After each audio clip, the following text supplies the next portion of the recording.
Bismillahirrahmanirrahim. The topic of discussion today is the mechanism of urine concentration. This is the structure of the nephron. This type of nephron is known as the juxtamedullary nephron. This nephron has the renal corpuscle, its proximal tubule, and distal tubule. These three parts are lying in the cortical region or the cortex, whereas the loop of Henle is found inside the medulla. So, when we talk about the concentration of urine, we say that the two main structures which are responsible for maintaining the concentration are in the blood and body fluids. These are, number one is the descending limb of loop of Henle, and the second is the ascending limb of loop of Henle. Well, we know that when the filtrate moves down in the descending limb of loop of Henle, there will be the reabsorption of water. But when it moves upwards inside the ascending limb of loop of Henle, there occurs the reabsorption of the salts, especially the sodium and chloride ions. And further, we say that collecting duct is also responsible for the reabsorption of most of water. But what is counter current multiplier and how it works? In case of the phenomenon of this counter current multiplier, we say that when the filtrate is moving upward in the ascending limb of loop of Henle, there occurs the reabsorption of salts, and this reabsorption of salts takes place actively. When we say that reabsorption is taking place actively, it means that there are certain pumps present inside the wall of this tubule that actively transport the sodium and chloride ions or potassium ions out of the loop of Henle into the kidney interstitium. So as the salts increase in the kidney interstitium, so we say that a concentration gradient is established here. So there is more salts in the kidney interstitium and less water as compared to the loop of Henle, where in the filtrate there is more water than the salts which are present. So we say as a result from the descending limb of loop of Henle, there occurs more outflow of water and more of the water is reabsorbed. And we know that vasa recta is present around the loop of Henle. Vasa recta, the part of the peritubular capillaries which are forming a network around the loop of Henle. So water is absorbed back into the vasa recta. So as the flow of filtrate in the ascending and descending limb of loop of Henle is opposite, so it is counter current moving into opposite directions. And why is it a multiplier? Because when there is outflow of more of the salts from the ascending limb of loop of Henle, this promotes more water outflow from the descending limb of loop of Henle. So we say that as a result there is multiplication or there is increased water absorption inside the kidney.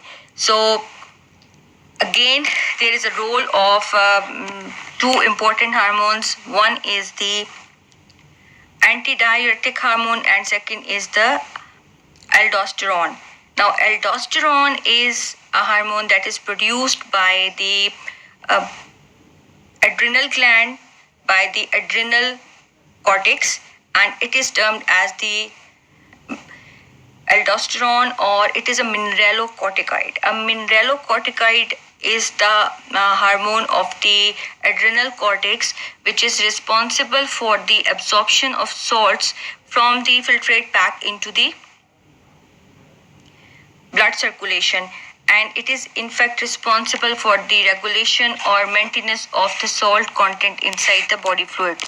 Whereas when we talk about the antidiuretic hormone is responsible, it is produced by the posterior pituitary gland, and it mainly acts on the collecting duct. The target sites for the antidiuretic hormones are in the wall of the collecting duct, where it promotes maximum absorption of water when reabsorption back into the blood circulation when there occurs dehydration in the body. So again, this is a structure of juxtamedullary nephron, and in case of juxtamedullary nephron, we find the three parts: renal corpuscle, proximal tubule, and distal tubule lying in the cortical region, whereas the loop of Henle lies inside the medullary region. In fact, the flow of filtrate inside the descending and ascending arms, it is different. So we say that if this flow is important, the direction of flow is really important, because when there is reabsorption of salts in the thicker part of the ascending limb of loop of Henle, there occurs more absorption of water inside the kidney, because as a result we say that when there's more absorption of salts, kidney interstitium, it turns concentrated.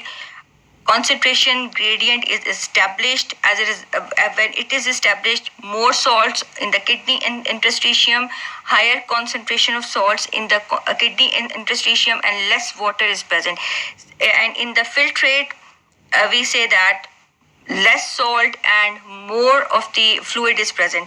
As a result, more water moves out from the descending limb of loop of Henle, and there occurs more reabsorption of water.